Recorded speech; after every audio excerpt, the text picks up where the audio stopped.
Merhabalar arkadaşlar, kanalıma hoş geldiniz. Kanalıma ve videoma hoş geldiniz arkadaşlar. Kanalım iğne oyası hobim. Ama böyle gerçekten faydasını gördüğüm bilgileri de sizlerle paylaşmaya çalışıyorum. Bugün dün gece oğlum hiç uyumadı, ondan önceki gece. Ben de dedim ne yapabilirim, araştırdım. Gerçekten sabaha kadar hiç uyumadı arkadaşlar. Öksürmekten hiç uyumadı. Dün akşam yine aynı öyleydi. Çok öksürüyordu. Uyuyacak gibi değildi. Ben de dedim ne yapabilirim? İyice bir araştırmamı yaptım. Ve gerçekten ezber bozan, hiç bu kadar etkisini gördüğüm bir şey olmadı.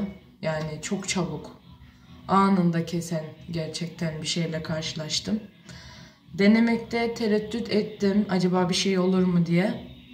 Oğlum bu arada 8 yaşında. Zaten 1 yaş öncesindeki çocuklara bal vermiyoruz arkadaşlar. Balın da diyebilirsiniz ki ben yaptım, etkisini görmedim. Balı da ve karabiberi de arkadaşlar gerçekten güvendiğiniz aktarlardan alabilirsiniz. Balımızı da yerinden alabilirsiniz arkadaşlar. Gerçekten tam etkisini görmek istiyorsanız. Ben başlıyorum arkadaşlar. Çok uzun olmasını istemiyorum videomun ama gerçekten çok videosunu gördüm. Böyle öksürük için ben Chrome'dan da araştırmamı yaptım. Videolardan da ne yapabilirim anında etkisini kesmek için diye. O kadar çok öksürüyordu ki yani saniye saniye hemen ard arda öksürüğü vardı. Dedim bir şey yapmam gerekiyor. Saat 12-1 civarı tabi bu sırada. Yani gecenin o saatinde dedim bir şey yapamam. Dedim bir deneyeyim nasıl olacak. Bu kadar kesin kısa sürede iddia ediyorum arkadaşlar. Gerçekten hiçbir şey olamaz. Çünkü ben çok fazla şey denedim. Tabii ki onların da etkisi var ama bu kadar kısa sürede ve sadece akşam verdim. Sabah çok az öksürmesini duydum. Gece hiç olmadı. Sizlere hemen başlıyorum arkadaşlar. Bir kaşık balımı ekliyorum. Şu şekilde. Hatta akşam yaptığım balımı da göstereyim arkadaşlar. Bunu da gece yapmıştım. Şöyle birazını verdim, birazını da sabah vereceğim diye ayırdım. Sabah da unuttum, vermedim. Bu da akşamdan kalan balımız arkadaşlar. Birazdan vereceğim. Akşam olmak üzere. Sabah akşam olmak üzere arkadaşlar. 1 yemek kaşığı vermeniz yeterli.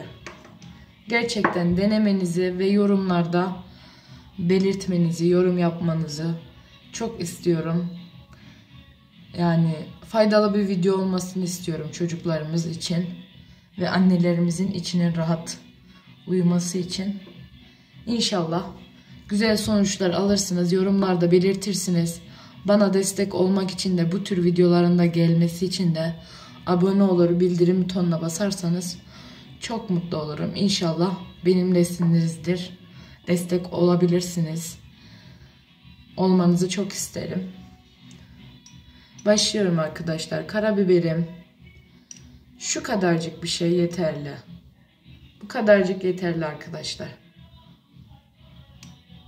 Çok fazla koymaya gerek yok. Bu kadarcık yeterli. Kaşığın ucuyla şöyle balımın üzerine gezdiriyorum. Bundan sonraki aşamamızda bal ve karabiberi iyice birbirine geçiriyoruz arkadaşlar. İyice kür haline getiriyoruz. Sonuçlara sizler de çok şaşıracaksınız.